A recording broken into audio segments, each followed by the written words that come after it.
অহা নাই মই মোৰ বাবে, নচা নাই মই মোৰ বাবে, অহা নাই মই আনৰ আকাশ আন্ধাৰ কৰি, অহা নাই মই আনৰ হিয়াত বিষাদৰ ঢৌ তুলি।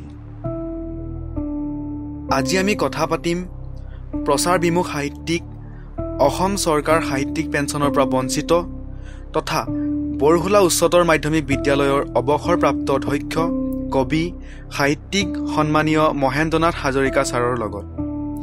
জানিম সপোন কবিৰূপে খ্যাত সাহিত্যিকজনৰ মনৰ সুখ দুখৰ কথাবোৰ।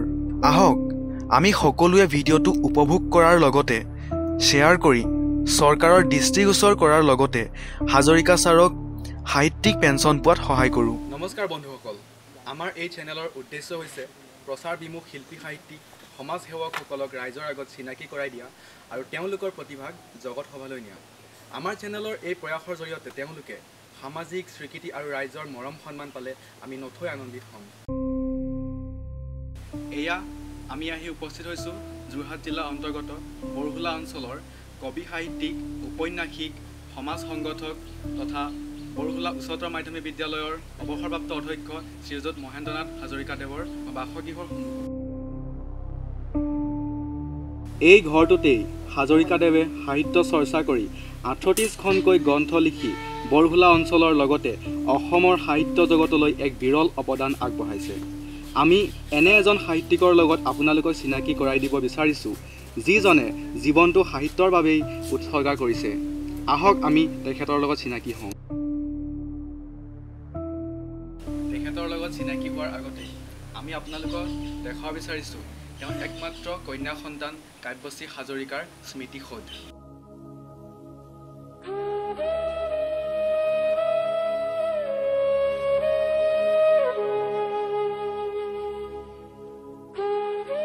ছাৰ আৰু বাইদেৱে সদায় ওলাওঁতে সোমাওঁতে দেখা কৰি ৰাখিছে তেওঁলোকৰ একমাত্ৰ কন্যা সন্তান কাব্যশ্ৰী হাজৰিকাৰ স্মৃতিসৌধ। কাব্যশ্ৰী হাজৰিকা বহুমুখী প্ৰতিভাৰ অধিকাৰী আছিল, কিন্তু নিষ্ঠুৰ নিয়তিয়ে অকালতে তেওঁক এই পৃথিৱীৰ পৰা লৈ গ'ল বহু দূৰলৈ। মাথোঁ থৈ গ'ল স্মৃতিবোৰ, যিবোৰক সাৱটি মহেন্দ্ৰনাথ হাজৰিকাদেৱ আৰু তেওঁৰ পত্নী ৰূপা নেওগ হাজৰিকা বাইদেউ জীয়াই আছে নিজকে সাহিত্য চৰ্চাৰ মাজত ৰাখি।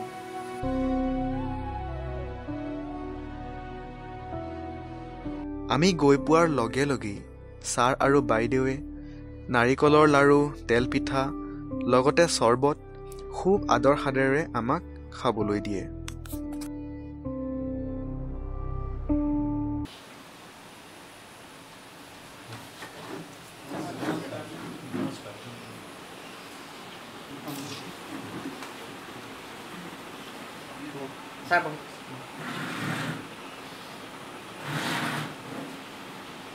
এয়া আমাৰ লগত আছে কবি, সাহিত্যিক তথা বৰঘোলা উচ্চতৰ মাধ্যমিক বিদ্যালয়ৰ প্ৰাক্তন অধ্যক্ষ মহেন্দ্ৰনাথ হাজৰিকা ছাৰ। আমি আমাৰ অসম দাপোন চেনেলৰ তৰফৰ পৰা তেওঁক এখনি ফুলাম গামোচাৰে সম্বৰ্ধনা জনাব বিচাৰিছোঁ।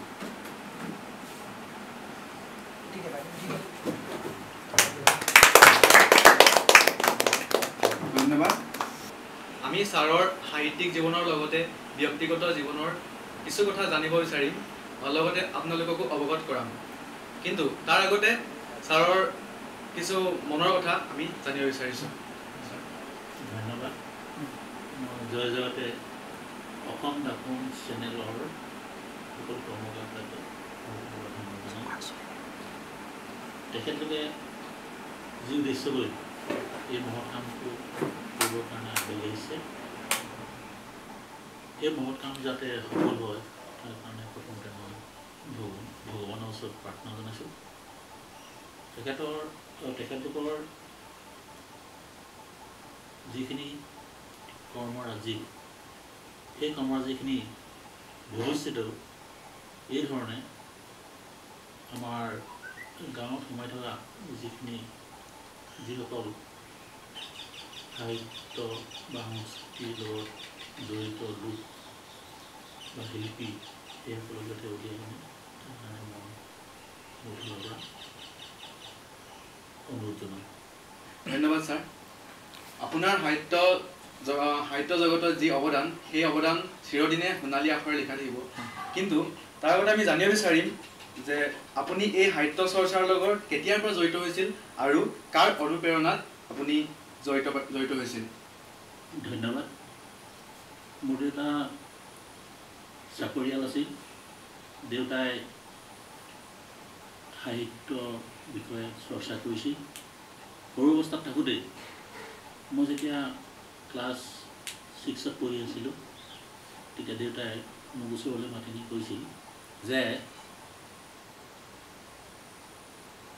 মোৰ ঘৰত মতা নাম পুতুল গতিকে পুতুল লৈ আহিবলৈ আনিছোঁ তাৰপিছত কৈছিল দেউতাই যে পৃথিৱীত জীয়াই থাকিবলৈ হ'লে মানুহ হিচাপে জীয়াই থাকিবলৈ হ'লে কিবা এটা পঢ়ি থৈ যাব লাগিব এই কিবাটো কি যে বিশেষকৈ যেতিয়া কোনো লোকে লিখনি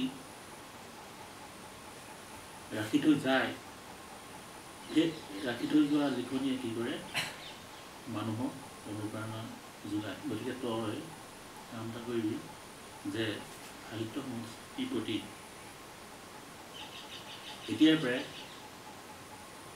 লাভ আৰু ভৱিষ্যতে এজন যাতে সফল সাহিত্যিক হ'ব পাৰ তাৰ কাৰণে চেষ্টা কৰ সেই উদ্দেশ্যলৈ দেউতাই মোক প্ৰায় বিভিন্ন ধৰণৰ কিতাপ আনি মোক দিছিল পঢ়িবলৈ আৰু সেইবিলাক মই পঢ়িবলৈ আৰম্ভ কৰিছিলোঁ আৰু তেতিয়াই মই বিশেষকৈ কবিতাৰ ক্ষেত্ৰত মই আগবাঢ়ি গৈছিলোঁ মই প্ৰথম কবিতাটো লিখিছিলোঁ যেতিয়া মই ক্লাছ 10ত পঢ়ি আছিলোঁ পঢ়ি থাকোঁতে এখন আলোচনী দিবৰ কাৰণে স্কুলৰ মেগাজিন দিবৰ কাৰণে মই সেই আলোচনীখনৰ দিবৰ কাৰণে এটা কবিতা লিখিছিলোঁ সেই কবিতাটোৰ নাম আছিল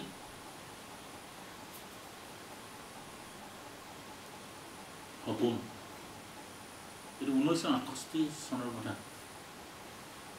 1968 চনত মই 10ম মানত পঢ়ি আছিলোঁ আৰু সেই সপোন নামৰ কবিতাটো মই দুআষাৰমান এতিয়া পঢ়ি শুনাইছোঁ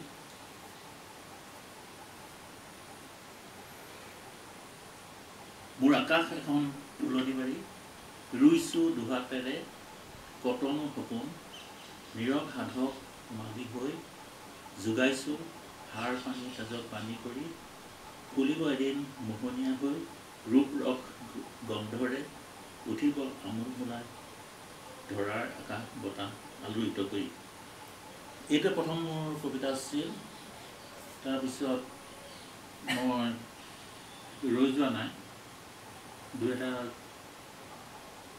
গল্প প্ৰবন্ধ লিখিছোঁ মই তাৰপিছত যেতিয়া মই চাকৰি কৰিলোঁ বৰলালৈ যেতিয়া মই আহিলোঁ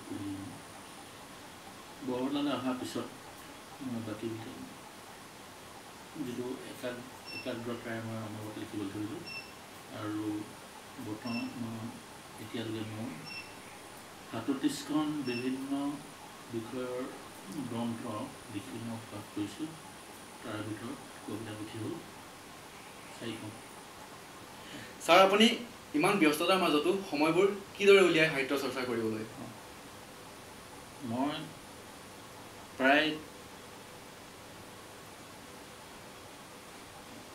সাহিত্য চৰ্চা মই ৰাতি কৰোঁ সাধাৰণতে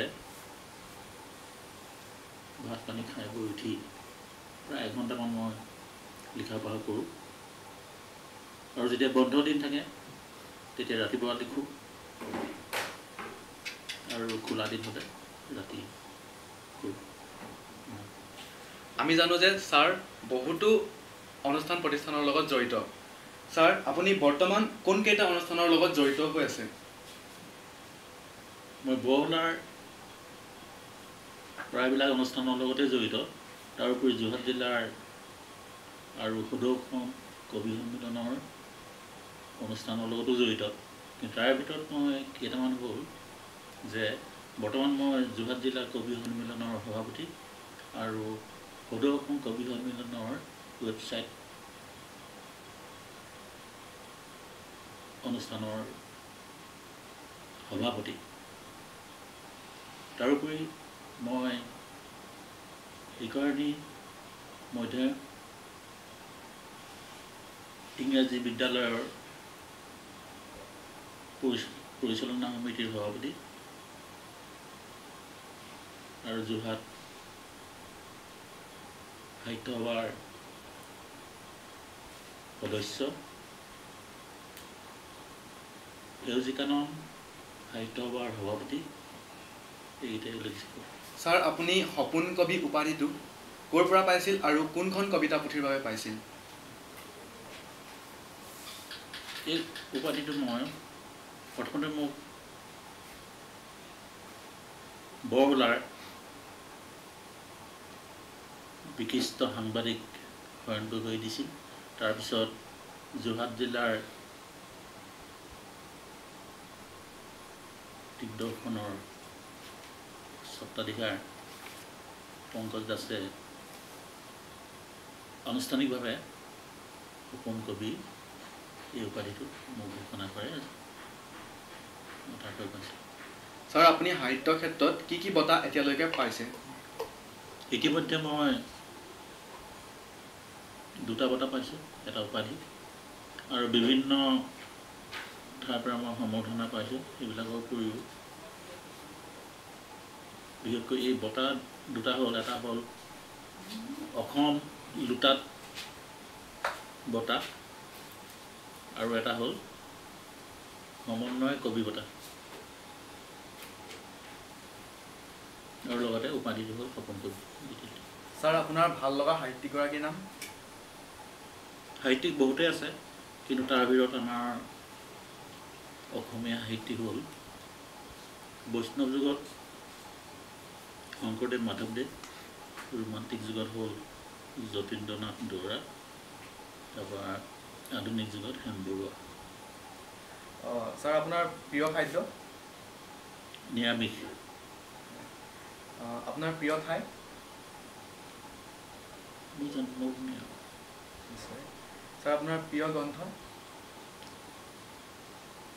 প্ৰিয় গ্ৰন্থ বহুতেই আছে, কিন্তু তাৰ ভিতৰত মোৰ 2খন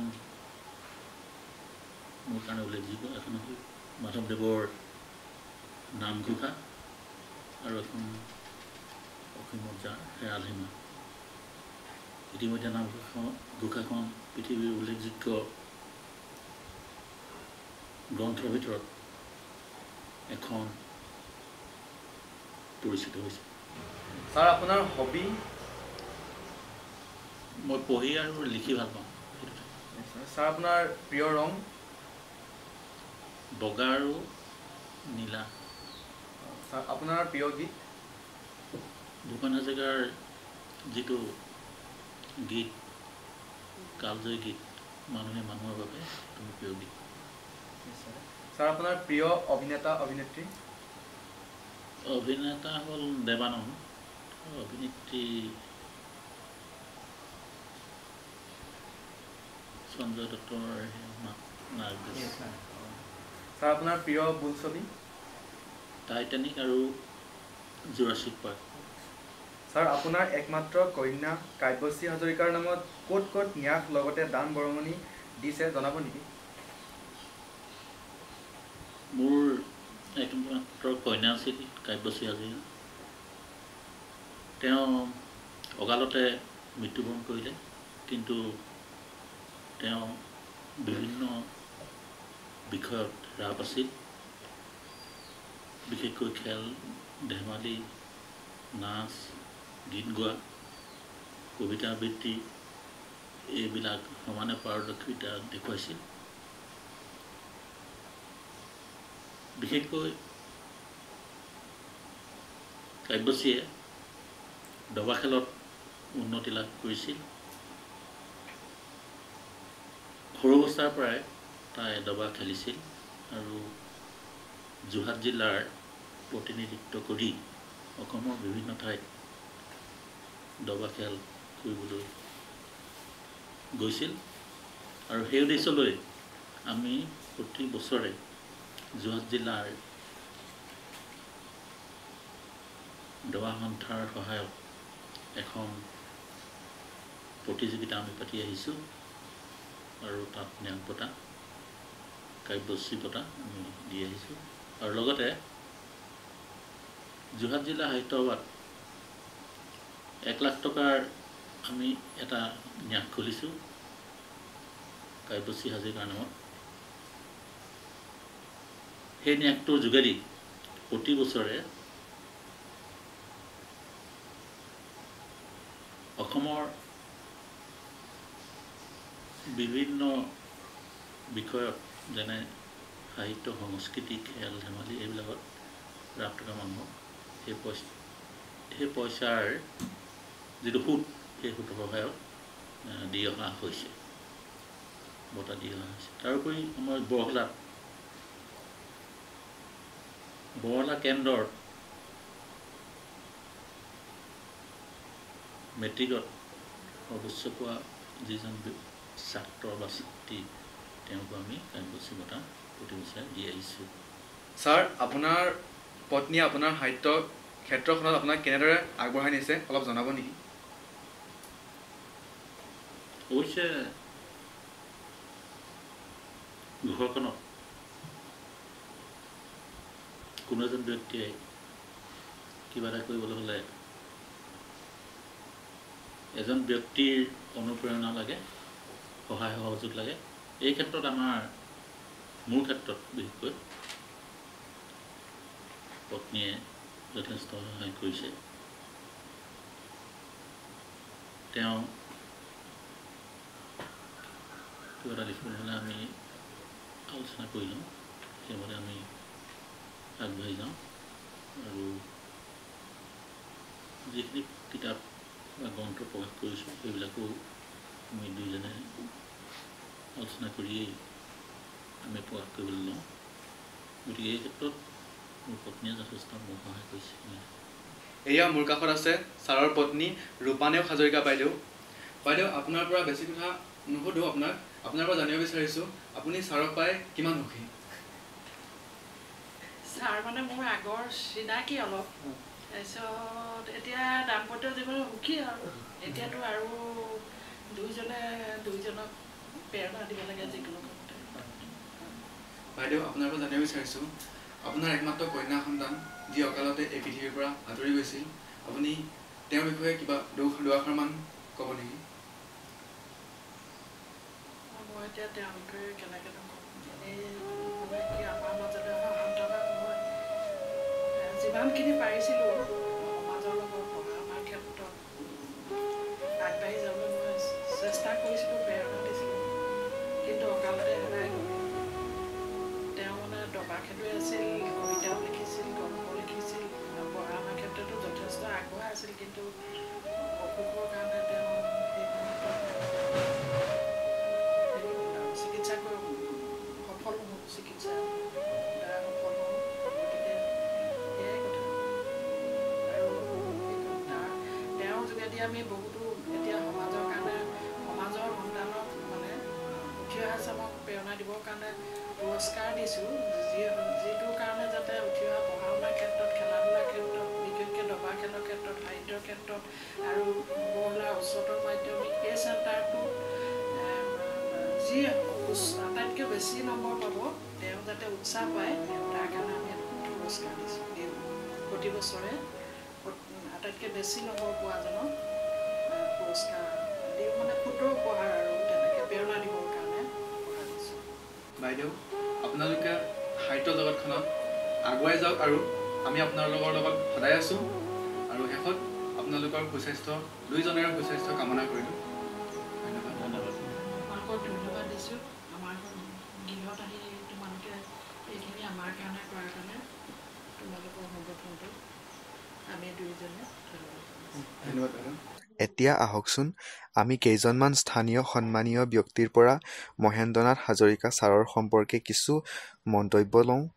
এয়া আমাৰ মাজত আছে অমল সোণোৱাল ছাৰ। নমস্কাৰ ছাৰ, আপুনি যুৱক তথা সমাজসেৱক হিচাপে আপুনি বৰহলা অঞ্চলত যথেষ্ট জনপ্ৰিয়। বৰ্তমান আপুনি এজন প্ৰবক্তাৰ লগতে সদৌ অসম বৃহত্তৰ অসমীয়া যুৱ মঞ্চৰ সভাপতি। মহেন্দ্ৰনাথ হাজৰিকা ছাৰৰ আপুনি এজন ছাত্ৰ আছে, গতিকে মহেন্দ্ৰনাথ হাজৰিকা ছাৰৰ বিষয়ে আপোনাৰ মনোভাৱ কি জানিব বিচাৰিম? নমস্কাৰ। বৰহলা উচ্চতৰ মাধ্যমিক বিদ্যালয়ৰ অৱসৰপ্ৰাপ্ত অধ্যক্ষ অসম সাহিত্য সভাৰ আজীৱন সদস্য, যোৰহাট জিলা কবি সন্মিলনৰ বৰ্তমানৰ সভাপতি তথা বিভিন্ন অনুষ্ঠান প্ৰতিষ্ঠানৰ লগত জড়িত মহেন্দ্ৰনাথ হাজৰিকা ছাৰ আমাৰ বৰহোলাবাসীয়ে নহয়, যোৰহাট তথা সমগ্ৰ অসমৰ এজন অতি শ্ৰদ্ধাৰ ব্যক্তি, এজন প্ৰচাৰ বিমুখ সাহিত্যিক লগতে আৰু বিভিন্ন অনুষ্ঠান প্ৰতিষ্ঠানৰ লগত প্ৰত্যক্ষভাৱে জড়িত তেখেত। আমি প্ৰথম অৱস্থাত ছাৰক আমি আমাৰ শিক্ষাগুৰু হিচাপে আমি লাভ কৰিছিলোঁ। তাৰ পৰৱৰ্তী পৰ্যায়ত আমি যেতিয়া সমাজ সংগঠক বা বিভিন্ন অনুষ্ঠান পৰিচালনাৰ লগত জড়িত হৈছিলোঁ, তেতিয়া ছাৰে আমাৰ লগত প্ৰত্যক্ষভাৱে জড়িত হৈছিল। আৰু ইয়াৰ উদাহৰণ হৈছে যে আমি প্ৰত্যেকে জানো যে বৰহোলাত ক্ৰমাগতভাৱে 9বাৰকৈ গ্ৰন্থমেলা হৈছে। এই গ্ৰন্থমেলাত ছাৰৰ প্ৰত্যক্ষ সহযোগিতা আৰ্থিক, শাৰীৰিক, মানসিক প্ৰতিটো দিশত আছে। আৰু আমি সৌভাগ্যৱান যে বিশেষকৈ গোলাঘাটৰ পৰা আহি প্ৰথমে ছাৰে শিক্ষক হিচাপে ইয়াত পৰিচিত লাভ কৰি বৰ্তমান এজন সমাজ সংগঠক, এজন সাহিত্যিক হিচাপে নিজকে অসমবাসীৰ আগত পৰিচিত হৈছে। এজন অমায়িক, এজন যথেষ্ট সমাজৰ প্ৰতি কিবা এটা কৰাৰ হেঁপাহ থকা এজন, ইতিমধ্যে আমি প্ৰায় ছাৰক আমি এজন দাতা কৰ্ণ হিচাপে অভিহিত কৰোঁ। দুই এজন ব্যক্তি এজন দাতা কৰ্ণ হিচাপে সমাজৰ বিভিন্ন অনুষ্ঠান প্ৰতিষ্ঠানলৈ তেখেতে অৱদান আগবঢ়াই আহিছে, শাৰীৰিকভাৱে হওক, মানসিকভাৱে হওক। আমি তেনে এজন ব্যক্তিৰ জীৱনক লৈ আমাৰ যদুমণি চুতীয়াৰ উদ্যোগত যিটো ব্যৱস্থা গ্ৰহণ কৰিছে, সেইটো আমি নথৈ আনন্দিত হৈছোঁ। এজন বৰহোলাৰ যুৱক হিচাপে, এজন সচেতন ব্যক্তি হিচাপে আমি আশা ৰাখিছোঁ যে ছাৰে যিখিনি প্ৰতিভা আমাৰ উঠি অহা যুৱক যুৱতীসকলৰ কাৰণে দি গৈছে, ইতিমধ্যে ছাৰে প্ৰায় 20খনৰ অধিক গ্ৰন্থ প্ৰকাশ কৰিছে। কবিতা তেওঁ ইতিমধ্যে ৰচনা কৰি বিভিন্ন অসমৰ কাকতত হওক, মেগাজিনত হওক প্ৰকাশ হৈছে। এই লিখনিৰ দ্বাৰা যাতে আমাৰ উঠি অহা প্ৰজন্মই তেখেতৰ যি আদৰ্শ কৰ্মৰাজি, এইটো যাতে আমাৰ উঠি অহা প্ৰজন্মই তেখেতক মনত ৰাখে। আৰু তেখেতৰ যিখিনি লিখনি, এইটো যদি কোনো এজন সাহিত্যিকে, এজন সমালোচকে নিশ্চয় এই ক্ষেত্ৰত বিভিন্ন সময়ত বিভিন্ন ধৰণে আলোকপাত কৰি আহিছে। কিন্তু আমি এজন সাহিত্যৰ ছাত্ৰ হিচাপেও আমি এটা কথা অনুভৱ কৰোঁ যে ছাৰৰ যিখিনি লিখনি যথেষ্ট উন্নত মানদণ্ডৰ। আৰু আমি আশা ৰাখিছোঁ যে ছাৰৰ যিখিনি সাহিত্যিক জীৱনত হওক বা ৰাজনৈতিক সামাজিক জীৱনত হওক, ছাৰে যিখিনি আমাৰ মাজত ইতিমধ্যে আমাক দিছে আৰু দিবলগীয়া আছে ভৱিষ্যতে, আমি যাতে উঠি অহা প্ৰজন্মই ছাৰৰ আদৰ্শক আমি মানি লওঁ, তাকে কামনা কৰিছোঁ। এতিয়া আমাৰ মাজত উপস্থিত আছে বৰহোলা অঞ্চলৰে এজন অৱসৰপ্ৰাপ্ত প্ৰধান শিক্ষক আৰু লগতে স্থানীয় সাংবাদদাতা শ্ৰীযুত হৰেণ গগৈ ছাৰ। আপুনি এজন বৰহোলা অঞ্চলৰ সমাজসেৱক হিচাপে মহেন্দ্ৰনাথ হাজৰিকা দেৱৰ বিষয়ে কি ক'ব বিচাৰে? ধুনীয়া কথা। শ্ৰীযুত হাজৰিকাদেৱ এগৰাকী সাধাৰণ নাট্যকাৰ, কবি, সাহিত্যিক, উপন্যাসিক, শাস্ত্ৰজ্ঞ লোক। শাস্ত্ৰৰ ওপৰতো যথেষ্ট গ্ৰন্থ তেখেতে প্ৰমাণ কৰিছে, ৰহস্য লেখক ইত্যাদি বহু সাহিত্যিক গুণেৰে তেখেত অভিভূত। মই বিশেষকৈ তেখেতক অলপ ভাল পাইছোঁ। প্ৰায় 1998 চনৰ পৰা তেখেতৰ লগত মোৰ সহযোগ আছে। তেখেতৰ লগত সহযোগ কৰাৰ কাৰণে কবি সাহিত্যিক ৰূপে মোৰ হৃদয়ৰ ৰং নামৰ গ্ৰন্থখন আপোনাৰ কবিতা আৰু গীতি কবিতাৰ গ্ৰন্থখন উন্মোচনত তেখেতে সহায় কৰি দিছিল। আৰু ভাল লাগে, 2008 চনমানত তেখেতে সপোন সন্ধ্যা নামৰ এখন কবিতা পুথি আগবঢ়াইছিল। কবিতা পুথিখন মই বাতৰি কাকতত গ্ৰন্থ সমালোচনাত কৰাত মই তেখেতক সপোন সন্ধ্যা নামৰ কবিতা পুথিখনৰ কাৰণে তেখেতক সপোন কবি আখ্যা প্ৰথম মই উপস্থাপন কৰিছিলোঁ। পৰৱৰ্তী অৱস্থাত যোৰহাটৰ দিগদৰ্শন অনুষ্ঠানটোৱে তেখেতক সেই সপোন কবি আখ্যাটো স্বীকৃতি প্ৰদান কৰিলে। তাৰোপৰি আমি একেলগে বহু কাম তেখেতৰ লগত কৰিছোঁ, বহু সভা সমিতি কৰিছোঁ। আৰু এগৰাকী অত্যন্ত নিষ্ঠাৰ, অমায়িক আৰু সমাজকৰ্মী, আৰু মই তেখেতক দাতা কৰ্ণ বুলিয়ে কওঁ। এনেকুৱা এটা অনুষ্ঠান নাই যিটো অনুষ্ঠানত তেখেতে দান দক্ষিণা কৰা নাই। আমাৰ বৰহোলাতে হওক, যোৰহাটতে হওক, সদৌ অসম ভিত্তিতে হওক যথেষ্ট দান অৰিহণা আগবঢ়াইছে।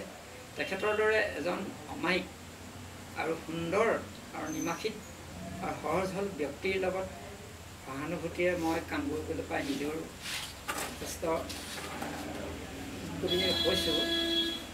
এটা কথা মই জীৱনৰ কাৰণে ক'ব লাগিব যে মই যেতিয়া ষ্টেট এৱাৰ্ড পাইছিলোঁ শিক্ষকতাৰ কাৰণত, আমি একেলগে এপ্লাই কৰিছোঁ। বয়সত তেখেত মোতকৈ মাত্ৰ এমাহৰ ডাঙৰ, আমি সমসাময়িক অৱসৰ গ্ৰহণ কৰিছোঁ। তেতিয়াও মই জোৰ কৰিছিলোঁ যে তেখেতক আমাৰ ষ্টেট এৱাৰ্ডটো দিব লাগে শিক্ষকৰ লক্ষ্য হিচাপে, কিন্তু কাৰ্যত কিবা কাৰণত বিভাগীয় কৰ্তৃপক্ষই সেইটো এলাউ নকৰিলে।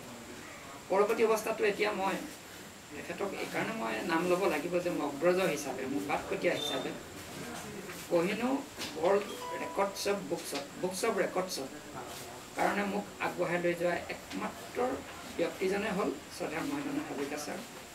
অথচ তেখেতেও পাৰিলেহেঁতেন হয়, তেখেতৰ নিৰ্বাচনত কিবা এটা স্বৰূপত মোৰ নামটো আহিল। যোৰহাট কবি সন্মিলনৰ তেখেত সভাপতি, সেই ক্ষেত্ৰতো মই তেখেতৰ অৰিহণাবিলাক বুজি পাওঁ।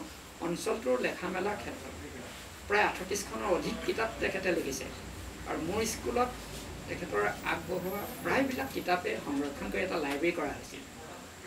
উপা বাইদেউ তেখেতৰ সহধৰ্মিনী, এগৰাকী বিশিষ্টা লেখিকা, বিশেষকৈ কবি সাহিত্যিক, একেলগে আগবাঢ়ি গৈছোঁ। এজন সহজ সৰল ব্যক্তি বৰহোলাত প্ৰতিটো অনুষ্ঠানলৈ সকলোতকৈ আগত অৰিহণাটো আগবঢ়ায় আৰু উপযুক্তভাৱে অৰিহণা আগবঢ়ায়।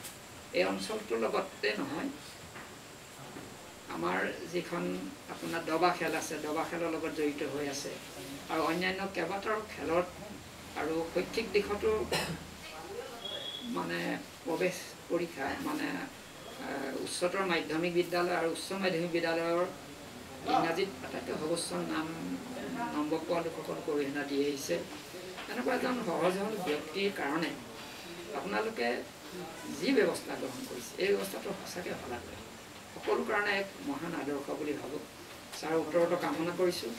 তেখেতৰ কাৰণে আৰু যদি কিবা কৰিবলগীয়া হয় আমি আগবাঢ়ি যাব লাগিব। ঘৰ জন্মঘৰ কমামধা হাজৰিকা চুকত তালৈ গৈছোঁ, মোক লৈ যায়, নাম কীৰ্তনৰ পৰা আৰম্ভ কৰি বিভিন্ন দিশত লৈ যায়। আটাইতকৈ মোৰ ভাল লাগে ছাৰক যে আজিৰ তাৰিখতো এগৰাকী প্ৰায় 65 বছৰ উৰ্ধত থকাৰ এগৰাকী বিশেষ লোক, যাৰ কলমে সম্পদ, কলম কাগজ আৰু কিতাপৰ লগত যাৰ সম্বন্ধ আছে, তেখেতৰ মৰণ নাই।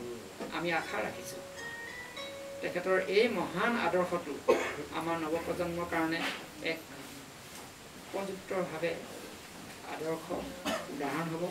আৰু লগতে আপোনালোকে যি পদক্ষেপ গ্ৰহণ কৰিছে, এই পদক্ষেপৰ যোগেদিয়ে ছাৰৰ যি কল্পনা, যি ইচ্ছা, এই প্ৰবল ইচ্ছা শক্তিক যাতে অৰিহণা যোগায়, তাৰ কাৰণে মই অশেষ ধন্যবাদ জনাইছোঁ।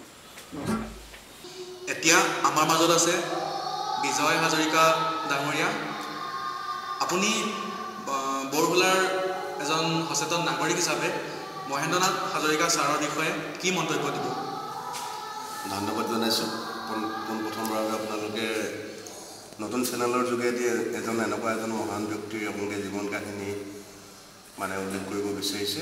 মই প্ৰথমেই মোৰ ফালৰ পৰা আপোনালোকক আন্তৰিক ধন্যবাদ জ্ঞাপন কৰিছোঁ। কাৰণ মহেন্দ্ৰনাথ হাজৰিকা ছাৰ বুলি ক'লে আমি কোৱাৰ প্ৰয়োজন নিশ্চয় নাই, কিন্তু সকলোৱে জানে তেখেত এজন বৰহোলা উচ্চতৰ মাধ্যমিক বিদ্যালয়ৰ অৱসৰপ্ৰাপ্ত অধ্যক্ষ।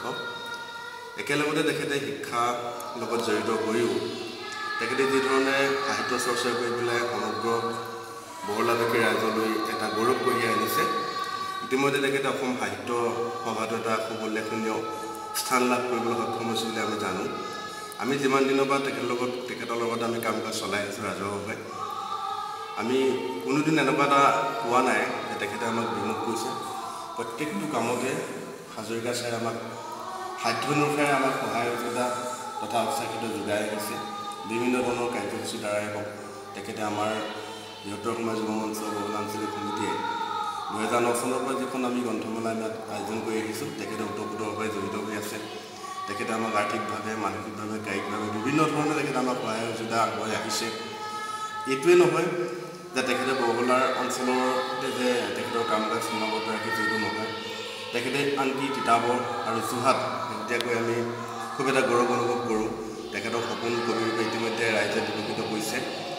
আমাৰ এটা দাবী যে তেখেতে বৰহোলাৰ পৰা গৈ পেলাই যোৰহাটত যিটো স্থান ল'লে অসম সাহিত্য সভাৰ, যোৰহাট জিলা সাহিত্য সভাৰ তেখেতে এজন অন্যতম হিতৈষী সদস্য।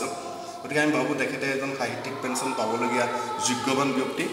গতিকে বৃহত্তৰ অসমৰ যুৱ মঞ্চ আমি যোৰহাট জিলা সমিতিৰ ফালৰ পৰা আমি আহ্বান জনাইছোঁ অসম চৰকাৰক যে তেখেতক যাতে অতি সোনকালে তেখেতে সাহিত্য লৈ তেখেতে যি ধৰণৰ অৱদান আগবঢ়ালে, শিক্ষা জগতৰ পৰা গৈ তেখেতে সাহিত্যৰ লগত জড়িত হৈ পেলাই অসমৰ সাহিত্যিক জগতখনলৈ তেখেতে যি ধৰণৰ তেখেতে সহযোগিতা আগবঢ়ালে, তেখেতে যি ধৰণৰ সহায় সহযোগিতা আগবঢ়ালে, যি ধৰণৰ তেখেতক দান বৰঙণি, গতিকে এই গোটেইকেইটাখিনি চিন্তা কৰি পেলাই কেৱল মাত্ৰ সাহিত্য জগততেই নহয়, তেখেতে বিভিন্ন কাম কাজ সমাজৰ বিভিন্ন সংগঠনক যদি আমি সুধোঁ বা আমি যোৰহাট জিলালৈকে, আমি বৰহোলাৰ পৰা তিতাবৰ পাৰ হৈ আমি যোৰহাট জিলালৈকে এনেকুৱা এটা অনুষ্ঠান নাই য'ত নেকি আপোনাৰ মহেন্দ্ৰনাথ হাজৰিকা ছাৰৰ অৱদান নাই। গতিকে এনে এজন সুযোগ্য যোগ্যৱান মহান এজন শিক্ষাবিদ, গতিকে এনে এজন মহান শিক্ষাবিদক খুব সোনকালে অসম চৰকাৰে তেখেতক সাহিত্যিক পেঞ্চন দিব লাগে বুলি আমি অনুভৱ কৰোঁ আৰু ৰাইজে এইটো বিচাৰে। ধন্যবাদ।